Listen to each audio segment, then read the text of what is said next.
Bonjour mesdames et messieurs, c'est le prophète Carole Miché Vangou. Je suis le pasteur principal du centre évangélique Le Palmier, une église qui se trouve à Saint-Étienne dans la Loire, en France. Et je viens aujourd'hui pour parler avec vous autour de ce thème, le temps des dieux. C'est un petit moment où nous voulons partager la parole de Dieu et j'ai pris de tout mon cœur que ce temps, que ce message puisse être bénéfique pour toi qui t'es disposé à nous suivre en ce net moment. Alors sans plus tarder, j'aimerais nous inviter à pouvoir lire la parole de Dieu dans Ecclésiaste chapitre 3. Je vais nous proposer deux textes. Ecclésiaste 3, nous lirons le premier verset et nous lirons aussi le verset 11e. Le premier verset de Ecclésiaste 3, 1, dit ceci: il y a un temps pour tout, un temps pour toutes choses sous les cieux. Et au verset 11, il nous est dit: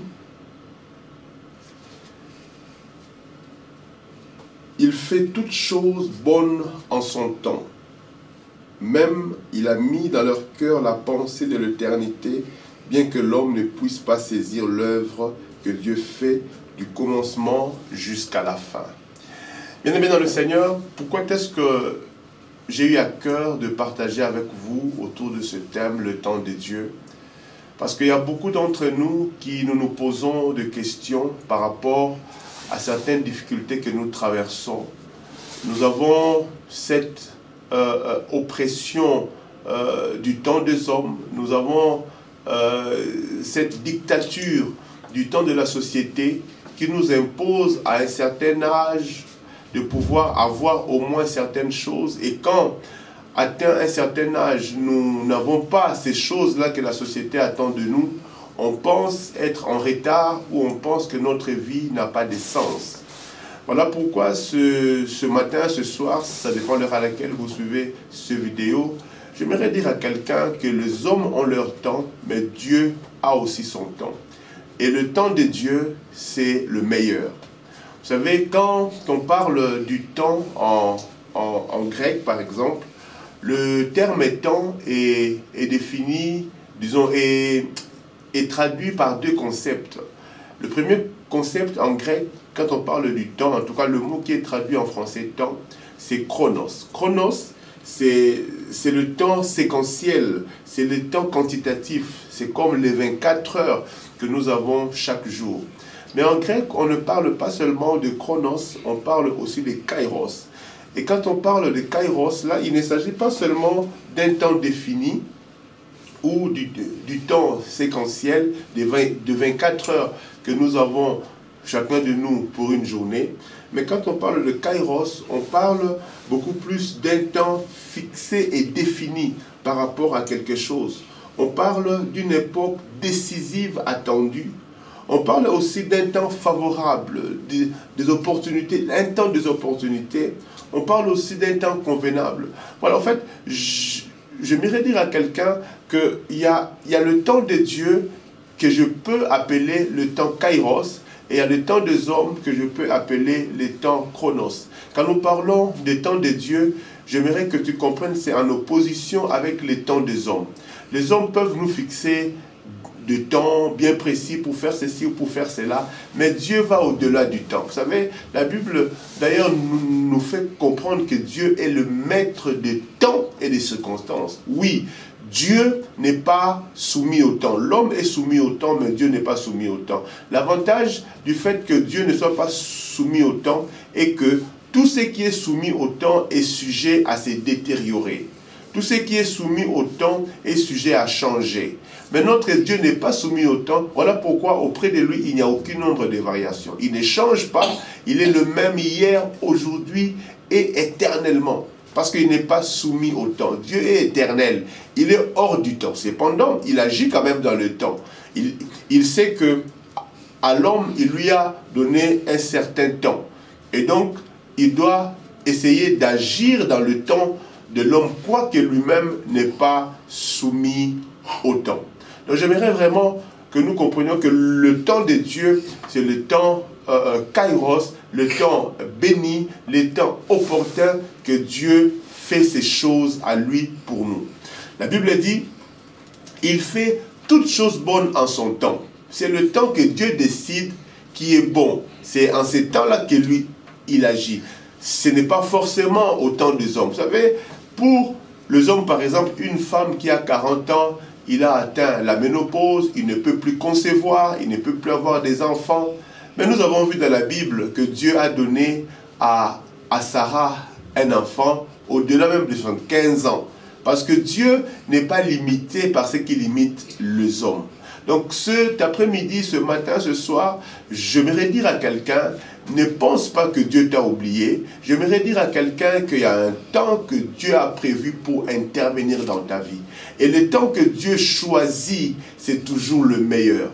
Tu peux peut-être avoir 40 ans ou 50 ans ou je ne sais pas quel est l'âge que tu as maintenant et tu t'es dit, ma vie est foutue, je ne peux plus rien faire. Non, cet après-midi, j'aimerais dire à quelqu'un, aie patience. Dieu a un temps où il a prévu de répondre à ta situation, de changer ta vie. Ne te définis pas comme perdu, ne te définis pas comme foutu, comme bon à rien, parce que tu vois les années passées, tu vois l'âge avancé, mais tu ne te sens pas accompli.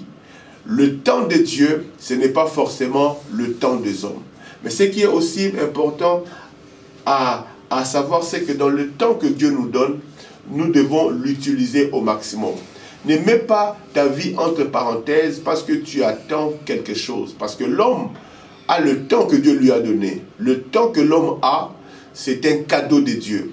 Mais ce n'est pas illimité. C'est une ressource limitée. Le temps dans la vie de l'homme est une ressource limitée. Voilà pourquoi même si tu attends quelque chose, ne mets pas ta vie entre parenthèses. Parce que le temps que tu fais passer, tu ne vas pas forcément les récupérer. Donc, il faut essayer d'utiliser tout le temps que tu as, tout le temps que Dieu te donne, l'utiliser au maximum. Essayez de tirer les profits, le maximum de profit du temps que Dieu te donne. Même si tu espères à des grandes choses, même si tu attends les promesses de Dieu, ce que je te conseille, c'est de ne pas de croiser les bras, mais essayer d'utiliser chaque jour pour t'améliorer, chaque jour pour te bonifier, chaque jour pour te rendre meilleur.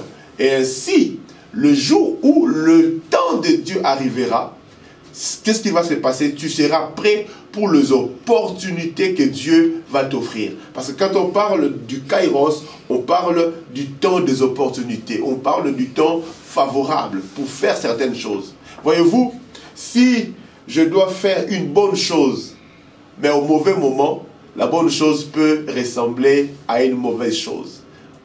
Voyez-vous, il y a un temps, par exemple, pour aller faire une école de foot. Quand tu as 5 ans, 10 ans, 15 ans, tu peux encore faire l'école de foot et espérer demain devenir un Messi, un Cristiano Ronaldo.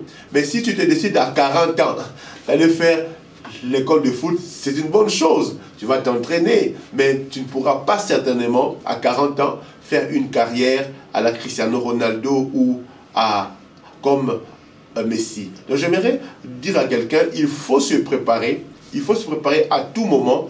Et quand le temps de Dieu arrivera, quand le Kairos arrivera, c'est en ce moment-là que ta préparation pourra être bénéfique. Vous savez, quand une bonne préparation rencontre une bonne opportunité, c'est l'explosion. Donc j'aimerais vraiment encourager quelqu'un à ne pas perdre espoir, à ne pas croiser les bras, à ne pas mettre sa vie entre parenthèses, mais à se dire ceci: je me prépare parce que je crois que le temps de Dieu arrivera. Il y a toujours une opportunité que Dieu te donnera. Plusieurs ont eu l'opportunité de Dieu. C'est que moi, j'appelle le temps de Dieu, mais seulement ils étaient distraits. Il y a beaucoup qui ont été visités par Dieu. C'était vraiment le temps que Dieu les a visités, mais seulement ils étaient distraits. Donc, j'aimerais dire à quelqu'un, sors de la distraction, sois concentré sur toi et surtout espère à ce que Dieu te fasse du bien. Le temps de Dieu peut venir, mais il peut aussi revenir. Donc, si jamais hier tu as raté certaines opportunités, ne t'assois pas là à regretter, aussi je savais. Si tu écoutes ce message, c'est parce que Dieu veut te dire qu'il y a d'autres opportunités qui vont arriver. Mais en ces moments-là, ne les rate plus. En ces moments-là, ne les perds plus. Sois concentré et que Dieu te bénisse. Le temps de Dieu arrivera et arrivera certainement. Que mon Dieu vous bénisse. Alors, pour tous ceux qui veulent nous contacter ou en savoir un peu plus par rapport à ce message, si vous avez été édifié d'une manière ou d'une autre, veuillez nous contacter au travers de nos plateformes Facebook, Twitter, Instagram. Nous sommes le Centre Évangélique Les Palmiers, Centre Évangélique Les Palmiers sur Facebook ou sur les autres réseaux, ou personnellement, vous pouvez aussi taper Carole Miché Vangou sur YouTube, sur Facebook et sur les autres plateformes. Que mon Dieu vous bénisse abondamment.